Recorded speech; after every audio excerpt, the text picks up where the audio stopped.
Welcome everyone. This is the second part of the presentation on semantics. So let us begin with two concepts, reference and sense. Reference is the relationship between the language and the world. Meaning, നമ്മളൊരു ഭാഷ ഉപയോഗിക്കുമ്പോൾ നമ്മളുടെ കൺമുന്നിൽ കാണുന്ന പല വസ്തുക്കൾ ഉണ്ട്. ഓരോ വസ്തുവിനും നമ്മൾ ഭാഷയിൽ ഓരോ വാക്ക് ഉപയോഗിക്കുന്നുണ്ട്. ആ വാക്കും ആ വസ്തുവും തമ്മിലുള്ള ആ റിലേഷൻഷിപ്പിനെയാണ് റെഫറൻസ് എന്ന് പറയുന്നത്. അതായത് this particular word refers to that particular object എന്നുള്ള അർത്ഥത്തിൽ. So when I say the word book എന്നുള്ള വാക്ക് ഞാൻ ഉപയോഗിക്കുമ്പോൾ നിങ്ങൾക്കറിയാം ഞാൻ എന്ത് തരം വസ്തുവിനെയാണ് ഉദ്ദേശിച്ച് ആ വാക്ക് ഉപയോഗിക്കുന്നത് എന്ന്. So this particular word book refers to that object which is the book. Real വേൾഡിലുള്ള ആ വസ്തുവിനെ റെഫർ ചെയ്യുന്നു. What is sense? Sense is the relationship between expressions within the language. അതായത് ഞാനൊരു വാക്ക് ഉപയോഗിക്കുമ്പോൾ ആ വാക്കും അതുപോലെ സിമിലർ ആയിട്ടുള്ള മറ്റ് വാക്കുകളും തമ്മിലുള്ള ആ ഒരു റിലേഷൻഷിപ്പിനെയാണ് സെൻസ് എന്ന് പറയുന്നത്. For example, when I say the sentence a prisoner escaped from jail yesterday, it is somehow similar to the sentence prisoner ran away from the jail yesterday. പക്ഷേ ഇത് തമ്മിൽ എക്സാക്ട്ലി സെയിം ആണോ എന്ന് ചോദിച്ചാൽ അല്ല. The words escape and Rann away are different in different census. അതുപോലെ തന്നെ if I say A prisoner got free from jail yesterday, that makes quiet another sense. ഇപ്പോൾ മലയാളത്തിലൊരു എക്സാമ്പിൾ എടുക്കുകയാണെങ്കിൽ, ഇപ്പോൾ തകർത്തു എന്ന വാക്ക് എടുക്കുക. ഇപ്പോൾ ഒരാൾ നമ്മളോട് വന്ന് പറയുകയാണ് നിൻ്റെ പ്ലാൻ തകർത്തു എന്ന് പറയുകയാണ് എന്ന് വയ്ക്കുക. അപ്പോൾ നമ്മൾ അയാളോട് ചോദിക്കും ഈ തകർത്തു എന്ന് വിളിച്ച് നീ ഏത് സെൻസിലാണ് ഉദ്ദേശിച്ചത്? അതായത് അതിൽ ഒന്നിൽ കൂടുതൽ സെൻസിൽ അത് ഉദ്ദേശിക്കാം. കാരണം പ്ലാൻ തകർത്തു എന്ന് പറയുമ്പോൾ നമുക്ക് ലിറ്ററൽ സെൻസിലെടുക്കാം. അതായത് അത് പ്ലാൻ വർക്കൗട്ടായില്ല, പ്ലാൻ തകർന്നു പോയി. അല്ലാതെ ഇപ്പോഴത്തെ മോഡേൺ സെൻസിൽ തകർത്തു എന്നുള്ള വാക്ക് എടുക്കുകയാണെങ്കിൽ അത് വളരെ നല്ല പ്ലാനാണ്, നല്ല രീതിക്ക് അത് വർക്കൗട്ടായി എന്നുള്ള രീതിക്ക് നമുക്കത് എടുക്കാം. So there are different senses to the same word. So ഈ relationship between words or expressions inside language, the relationship between one word or one expression to other words or other expressions inside the language is called sense. Now, what are the differences between reference and sense? Reference is concrete. As I told you, ഒരു വാക്ക് നമ്മൾ ഉപയോഗിക്കുമ്പോൾ it refers to a concrete object in the real world. ഒരു വാക്ക് നമ്മൾ ഉപയോഗിക്കുമ്പോൾ നമുക്ക് ആ വാക്കുകൊണ്ട് എന്താണ് അർത്ഥമാക്കുന്നത് എന്ന് ആരെങ്കിലും ചോദിച്ചാൽ നമുക്ക് ആ വസ്തു എടുത്ത് കാണിക്കാൻ പറ്റും, അല്ലെങ്കിൽ ചൂണ്ടിക്കാണിക്കാൻ പറ്റും. Sense is something which is abstract meaning. ഇപ്പോൾ പൊളിച്ചു എന്ന വാക്ക് എടുക്കുക. ഇപ്പോൾ ഇച്ചിരി വയസ്സായ ഒരാൾക്കാണ് മോഡേൺ യൂസേജസ് ഒന്നും അറിഞ്ഞുകൂടാത്ത ഒരാൾ ആണെന്ന് കരുതുക. ആ ആൾക്ക് പൊളിക്കുക എന്നുള്ള വാക്കിന് ഒരർത്ഥമേ ഉള്ളൂ. whereas for a youngster, he or she will be aware of the modern usage of that same word. അതിന് ഇപ്പോൾ പുതിയൊരു അർത്ഥമുണ്ട് എന്നുള്ളത് ആ യങ്സ്റ്ററിന് തീർച്ചയായിട്ടും അറിയാമായിരിക്കണം. So this difference cannot be actually shown by an object. നമുക്കൊരു വസ്തു എടുത്ത് കാണിച്ച് ഈ ഡിഫറൻസ് നമുക്ക് ഒരാൾക്ക് പറഞ്ഞു കൊടുക്കാൻ പറ്റില്ല. That relationship between the old usage and the new usage is abstract. every expression that has a meaning has a sense, but not every expression has a reference. നമ്മൾ ഉപയോഗിക്കുന്ന എല്ലാ എക്സ്പ്രഷൻസിനും ഒരു സെൻസ് ഉണ്ട്. അതായത് it makes sense in one way or the other. അതിന് ഏതെങ്കിലും രീതിക്ക് അതിനൊരു സെൻസ് ഉണ്ട്. പക്ഷേ അത് എല്ലാ എക്സ്പ്രഷൻസിനും ഒരു റെഫറൻറ്റ് വേണമെന്ന് നിർബന്ധമില്ല. ഐ മീൻ റെഫറൻസ് വേണമെന്ന് നിർബന്ധമില്ല. ഒരു വസ്തുവായിട്ട് നമുക്ക് ഒരു സാധനത്തിന് എടുത്ത് കാണിച്ചു കൊടുക്കാൻ ഉണ്ടാവണം എന്ന് നിർബന്ധമില്ല. But all expressions make sense. Discourse analysis. Discourse analysis is a method of analyzing written and spoken language in relation to its socio-political context. നമുക്കറിയാം എല്ലാ എഴുത്തിനും പിന്നിലൊരു രാഷ്ട്രീയമുണ്ട്. ഇപ്പോൾ ഉദാഹരണം പറയുവാണെങ്കിൽ നമ്മൾ പഴഞ്ചൊല്ലുകൾ എടുക്കുക. പഴഞ്ചൊല്ലുകളുടെ പുറകിൽ രാഷ്ട്രീയമുണ്ട്. നമ്മൾ കളിയാക്കാൻ ഉപയോഗിക്കുന്ന വാക്കുകൾ എടുക്കുക. അതിന് മുന്നിലും ഒരു രാഷ്ട്രീയമുണ്ട്. രാഷ്ട്രീയം in the sense not talking about political parties, I am talking about power. ഇപ്പോൾ ഫോർ എക്സാമ്പിൾ ടേക്ക് ദി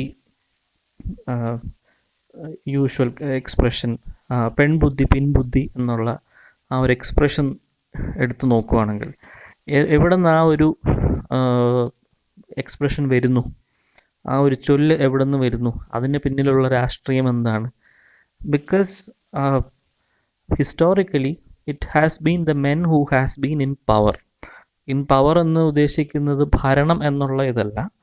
പൊതുവിൽ ഒരു സൊസൈറ്റിയിൽ ആണുങ്ങൾ പറയും, പെണ്ണുങ്ങൾ അതനുസരിക്കും എന്നുള്ള രീതിക്കാണ് കാര്യങ്ങൾ നടന്നു വന്നിരുന്നത്. അതുകൊണ്ടാണ് സ്ത്രീ വിരുദ്ധമായ ഇഷ്ടം പോലെ ഒരുപാട് ചൊല്ലുകൾ നമുക്കിടയിലുള്ളത്.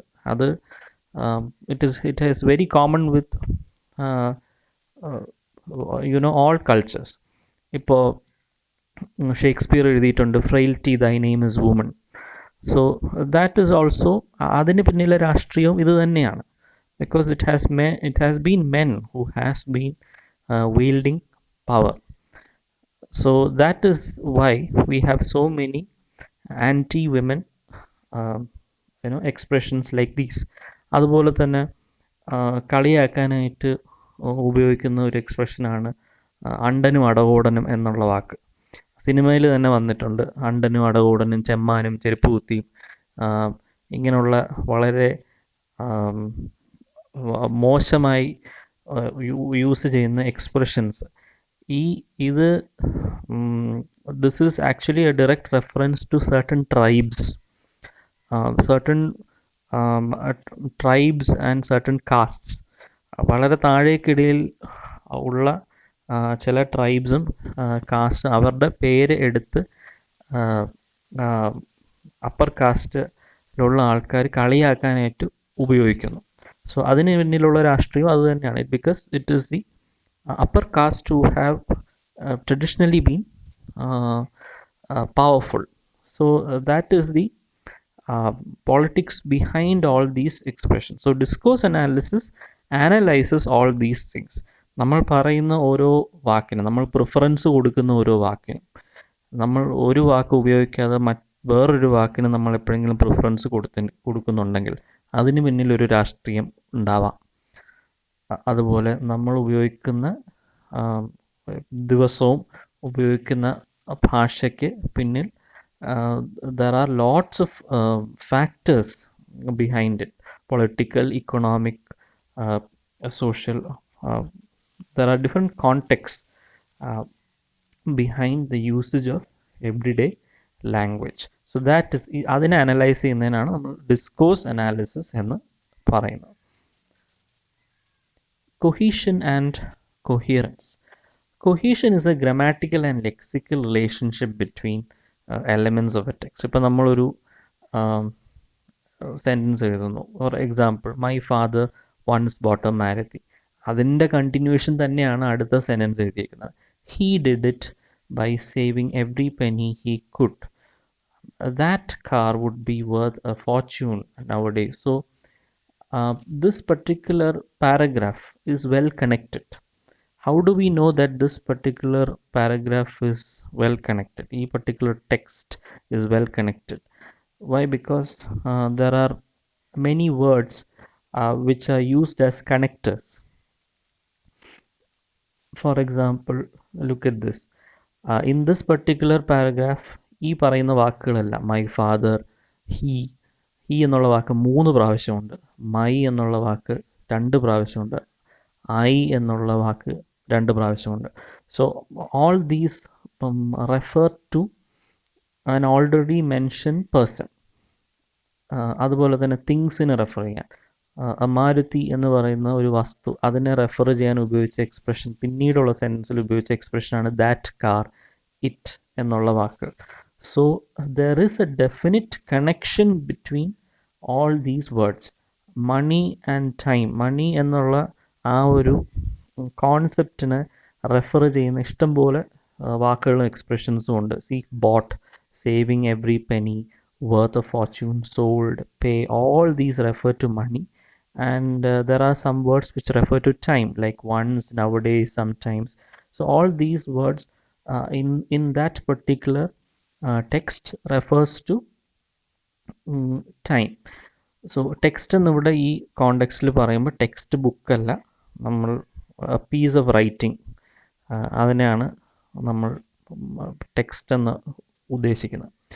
സോ ഈ connection between these words, this particular grammatical and lexical relationship between different elements of a text which hold it together. So ഇത് ഒരു ഫസ്റ്റ് സെൻറ്റൻസിൻ്റെ തന്നെ കണ്ടിന്യൂവേഷൻ ആണ് എന്ന് കാണിക്കാൻ വേണ്ടി നമ്മൾ ഉപയോഗിക്കുന്ന വാക്കുകളും ആണ് ശരിക്കും പറഞ്ഞാൽ ഈ ടെക്സ്റ്റിനെ ഒരുമിച്ച് നിർത്തുന്നത്. അതിനൊരു കൊഹീഷൻ ഉണ്ടാക്കി കൊടുക്കുന്നത് ഈ വാക്കുകളാണ്. So this is that particular relationship between the words used is called cohesion. So if you move on to the next, ഇപ്പോൾ കൊഹീഷൻ ഇല്ലാത്ത ഒരു പാരഗ്രാഫ് വേണമെങ്കിൽ നമുക്ക് എഴുതാം. കൊഹീഷൻ ഇല്ലാതെ ഇപ്പോൾ നമ്മളുടെ സ്ഥിരം ഒരു എക്സാമ്പിൾ എടുക്കുകയാണെങ്കിൽ, ഇപ്പോൾ ഒരു പശുവിനെ കുറിച്ച് എഴുതാൻ പറയുമ്പോൾ ആദ്യം ഒരു സെൻറ്റൻസ് പശുവിനെ കുറിച്ച് എഴുതിയിട്ട് പിന്നെ അടുത്ത സെൻറ്റൻസ് പശുവിനെ കെട്ടിയിരിക്കുന്ന കയറിനെ കുറിച്ച് എഴുതി, പിന്നെ അത് കഴിഞ്ഞുള്ള സെൻറ്റൻസ് ആ കയറ് കെട്ടിയേക്കുന്ന തെങ്ങിനെ കുറിച്ച് എഴുതുമ്പോൾ അതൊരു കൊഹീഷൻ ഇല്ലാത്തൊരു പാരഗ്രാഫ് ആയിരിക്കും. So that is an example of a paragraph which does not have cohesion. Coherence എന്ന് പറയുന്നത്, coherence is how a particular sentence makes sense to us. നമ്മളതെങ്ങനെ മനസ്സിലാക്കുന്നു എന്നുള്ളതാണ് കൊഹിയറൻസ് കൊണ്ട് ഉദ്ദേശിക്കുന്നത്. അത് നമ്മൾ ഇപ്പോൾ ഒരാൾ ഒരു സെൻറ്റൻസ് മനസ്സിലാക്കുന്നതിന് ഉള്ള ബേസ് എന്ന് പറയുന്ന he or she understands A sentence based on his experience and ideas in knowledge. ആ ആൾക്ക് എത്ര വിവരമുണ്ട് എന്നുള്ളത് അനുസരിച്ച്, അല്ലെങ്കിൽ ആ ആൾക്ക് ആ പറയുന്ന കാര്യത്തിനെക്കുറിച്ച് എത്ര എക്സ്പീരിയൻസ് ഉണ്ട് എന്നത് അനുസരിച്ചാണ് ഒരു സെൻറ്റൻസ് ഒരാൾ മനസ്സിലാക്കുന്നത്. ഇപ്പോൾ for example, 1 Israeli and 3 Palestinians killed in attacks on West Bank. ഇങ്ങനൊരു സെൻറ്റൻസ് നിങ്ങളുടെ മുന്നിലുണ്ട്. അപ്പോൾ പ്രത്യേകിച്ച് ഒരു വിവരവും ഇല്ലാത്ത ഒരാൾക്ക് ഇസ്രായേലി എന്ന് പറഞ്ഞാൽ എന്താണ്, അല്ലെങ്കിൽ പാലസ്റ്റീനിയൻസ് എന്ന് പറഞ്ഞാൽ എന്താണ്, ഇതിനെക്കുറിച്ചൊന്നും ഒരു ഐഡിയയും കാണില്ല. കിൽഡ് എന്ന് പറയുമ്പോൾ ആരോ മരിച്ചു എന്ന് മാത്രം അയാൾക്ക് ചിലപ്പോൾ മനസ്സിലായെന്നിരിക്കാം. കുറച്ചുകൂടി വിവരം ഉള്ള പഠിത്തമുള്ള ഒരാൾക്ക് ഇസ്രായേലി പാലസ്റ്റീനിയൻ എന്ന് പറയുന്നത് we are referring to country or region എന്നുള്ളത് അവർക്ക് മനസ്സിലാക്കിയെടുക്കാം. എന്നാലും ചിലപ്പോൾ വെസ്റ്റ് ബാങ്ക് എന്ന് കാണുമ്പോൾ ചിലപ്പോൾ അതൊരു സ്ഥലമാണ് എന്ന് ചിലപ്പോൾ അവർക്ക് ഐഡൻറ്റിഫൈ ചെയ്യാൻ ബുദ്ധിമുട്ടായിരിക്കും. ചിലപ്പോൾ അവരത് ചിലപ്പോൾ ബാങ്ക് എന്ന് കാണുമ്പോൾ ഓക്കെ ഏതോ ബാങ്ക് കെട്ടിടത്തിൽ സംഭവിച്ച എന്തോ ഒരു പ്രശ്നമാണ്, അതിൽ ഈ 4 പേര് മരിച്ചു എന്ന രീതിക്ക് ചിലപ്പോൾ എടുക്കാം. കാരണം അവർക്ക് അത്രയ്ക്കുള്ള ചിലപ്പോൾ എഡ്യൂക്കേഷനോ എക്സ്പീരിയൻസേ കാണുള്ളൂ. കുറച്ചുകൂടെ ഒരു എന്താ പറയുക, ഒരു ലിംഗ്വിസ്റ്റിക് നോളജുള്ള ഒരാൾക്ക് ഈ വെസ്റ്റ് ബാങ്ക് എന്നുള്ളത് ക്യാപിറ്റൽസിൽ ഉപയോഗിച്ചിരിക്കുന്നതുകൊണ്ട് probably he or she might understand, okay അതൊരു സ്ഥലത്തിൻ്റെ പേരാണ്.